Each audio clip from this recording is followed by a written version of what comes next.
السلام علیکم ورحمۃ اللہ وبرکاتہ۔ ہر سال جب محرم الحرام کا مہینہ آتا ہے تو شیعہ اپنی سرکشی پر اتر آتے ہیں۔ وہ حضرت حسین رضی اللہ عنہ کی شہادت کے آڑ میں حضرات صحابہ کو لان تان، ان کی گالیاں دینا، ان کی گستاخی کرنا، یہ ان کی صدیوں کا چلا ہوا ایک وتیرہ ہے۔ مگر افسوس کی بات ہے کہ انہی شیعہ، انہی روافظ کی زبان بولنے والے ہم میں سے کچھ لوگ پیدا ہو گئے، ان کے سرخیل حضرت مولانا سلمان ندوی ہے، جو ایک وقت تھا کہ یہ نور نظر تھے، یہ ہمارے قائد تھے، یہ ہمارے سربراہ تھے، ہمارے سروں کے تاج تھے، مگر نہ جانے ان کو کیا ہو گیا، کس چنگل میں یہ پھنسے ہوئے ہیں کہ آج یہ روافظ اور شیعوں کی زبان بول رہے، بلکہ ان سے دو ہاتھ آگے نکل چکے ہیں۔ آپ ان کا ویڈیو سنیے کہ حضرت معاویہ کے تعلق سے یہ کیا کہہ رہے ہیں۔ اور کا فرعون تھا، فرعون کی اولاد تھی، جن کے بارے میں نبی نے فرمایا تھا کہ ان کے گورنر، ان کے عمرا میری امت کو تباہ کر۔ ایک جھوٹی من گھڑت موضوع حدیث کا سہارا لے کر مولانا سلمان ندوی نے حضرت معاویہ رضی اللہ عنہ کو اس امت کا فرعون قرار دیا۔ آپ اس جھوٹی حدیث کا ملاحظہ فرمائیں، لِكُلِّ أُمَّةٍ فِرْعَوْنُ وَفِرْعَوْنُ هَذِهِ الْأُمَّةِ معاویہ، ہر امت کا ایک فرعون ہوتا ہے اور اس امت کا فرعون معاویہ ہے، نعوذ باللہ من ذالک۔ علامہ شوکانی اور دوسرے علماء حدیث نے اس حدیث کو کیا کہا ہے؟ موضوع کہا ہے۔ روافظ شیعہ مولانا سلمان ندوی جیسے لوگوں کے لیے امام بخاری کے ذکر کردہ یہ حدیث زوردار تماچا ہے، جس میں اللہ کے رسول صلی اللہ علیہ وسلم نے فرمایا حضرت حسن رضی اللہ عنہ کے تعلق سے، میرا یہ بیٹا سردار ہے اور یقیناً اللہ پاک اس کے ذریعہ مسلمانوں کی دو جماعتوں میں صلح کرائے گا۔ تو حضرت معاویہ رضی اللہ عنہ کو فرعون کہنا، اس کا مطلب ہے کہ حضرت حسن رضی اللہ عنہ نے فرعون کے ہاتھ میں بیعت کیا، حضرت حسن رضی اللہ عنہ نے فرعون سے صلح کیا، نعوذ باللہ من ذالک۔ اتنا بڑا الزام یہ حضرت حسن پر بھی جاتا ہے، یہ حضرت حسین پر بھی جاتا ہے۔ مولانا سلمان ندوی، آپ اپنے آپ کو حسنی کہتے ہیں، حسنی کا ٹائٹل لگاتے ہیں، آپ کے جد امجد حضرت حسن اور حضرت حسین رضی اللہ عنہما ہیں، ان پر اتنا شدید الزام لگا رہے ہیں کہ محض اپنے جان کے ڈر سے انہوں نے فرعون کے ہاتھ میں بیعت کر لیا تھا، فرعون سے صلح کر لیا تھا۔ اور سنتے جائیے، اللہ کے رسول صلی اللہ علیہ وسلم نے فرمایا مسلمانوں کی دو جماعتوں میں صلح کرائے گا۔ تو اس سے پتہ چلتا ہے کہ وہ جماعت جو حضرت معاویہ رضی اللہ عنہ کی طرف سے کھڑی تھی، وہ جماعت جو حضرت علی حضرت حسن رضی اللہ عنہما کی طرف سے کھڑی تھی، وہ دونوں جماعتیں مسلمان ہیں۔ اس کے تعلق سے میرے نبی صلی اللہ علیہ وسلم نے ارشاد فرمایا، تو بھلا کسی مسلمان کا سربراہ فرعون ہو سکتا ہے؟ اتنی ہمت اور جرأت تو آج تک کسی روافظ کو نہ ہوئی۔ مولانا سلمان ندوی، آپ اللہ سے ڈریے۔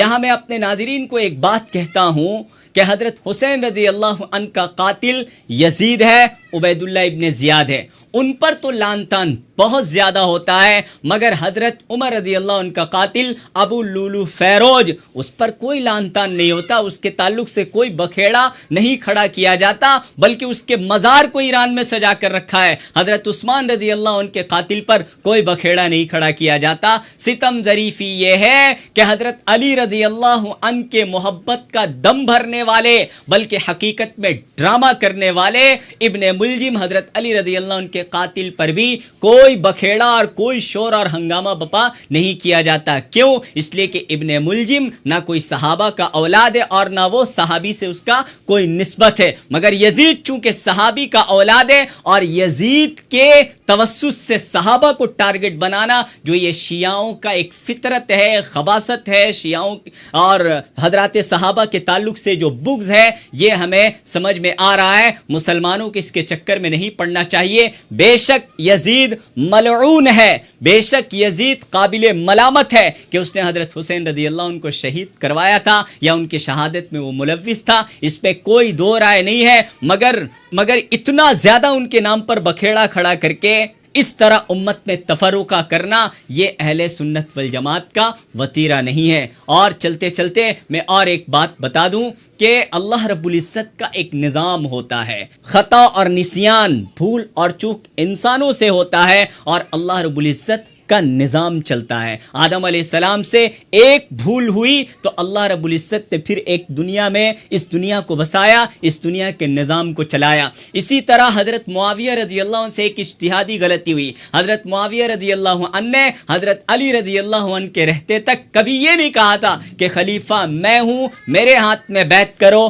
علی رضی اللہ عنہ کے ہاتھ میں بیعت نہ کرو, بلکہ حضرت علی رضی اللہ عنہ سے صرف ایک ہی مطالبہ تھا, آپ قاتلین عثمان سے قصاص لے لیں, بدلہ لے لیں, ان سے حساب برابر کر لیں, میں آپ کے ہاتھ میں بیعت کر لوں گا, میں آپ کو اپنا خلیفہ تسلیم کر لوں گا. ہاں مگر یہاں پر حضرت معاویہ رضی اللہ عنہ اجتہادی غلطی میں تھے, مگر اس اجتہادی غلطی کی وجہ سے اللہ رب العزت نے ایک بہت بڑے نظام کو اس دنیا کے سامنے پیش کیا. اس لیے کہ اس دنیا کو چلانے کے لیے دو نظام ہے, ایک جمہوری نظام, ایک بادشاہی نظام. جمہوری نظام کا جو سب سے اعلیٰ مرتبہ ہے وہ ہے خلافت راشدہ. اللہ رب العزت نے ہمارے خلفائے راشدین کے ذریعہ 30 سال تک وہ نظام کو چلا کر وہ نمونہ اس انسانیت کے سامنے پیش کیا. اسی طرح بادشاہی نظام جو پہلے دنیا میں اکثر و بیشتر حصوں میں تھی اور اب دنیا کے کم حصوں میں ہے, بہرحال بادشاہی نظام اس دنیا میں آج بھی قائم ہے. تو وہ بادشاہی نظام کو اسلامی حدود و قاعدے کے اندر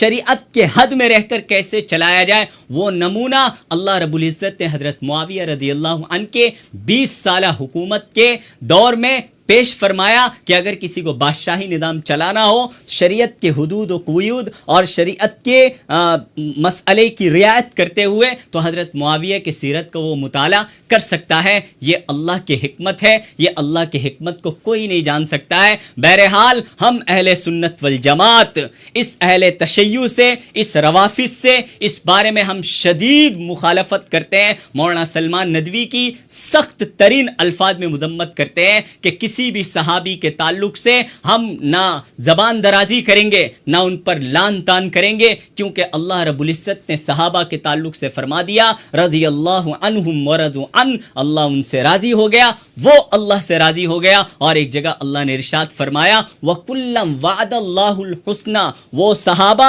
جو فتح مکہ سے پہلے ایمان لائے, وہ صحابہ جو فتح مکہ کے بعد ایمان لائے, اگرچہ کہ فضیلت میں دونوں برابر نہیں ہو سکتے, مگر اللہ نے فرمایا وَكُلًّا وَعَدَ اللَّهُ الْحُسْنَى, اللہ نے ان میں سے ہر ایک کے لیے حسنہ ای الجنہ, جنت کا اللہ نے وعدہ کیا. تو ہر صحابی عدول ہے, عادل ہے, انصاف پرست ہے, ہر صحابی جنتی ہے, اور ہر صحابی کی اگر غلطی ہوئی ہے تو وہ اجتہادی غلطی ہے, وہ منمانی غلطی نہیں ہے. اسی لیے کسی صحابی کے تعلق سے نہ ہوں گے ہم بدگمان اور نہ بد زبان, اس لیے کہ ہم ہیں مسلمان. اے شیعوں رافضیوں تم ہو بے ایمان. حضرت مولانا سلمان صاحب, آپ اہل بیت کے نادان دوست نہ بنیے, آپ ان رافضیوں اور شیعوں کے چنگل سے باہر نکلیے. یہ صرف اہل بیت سے محبت کا ڈرامہ کرتے ہیں.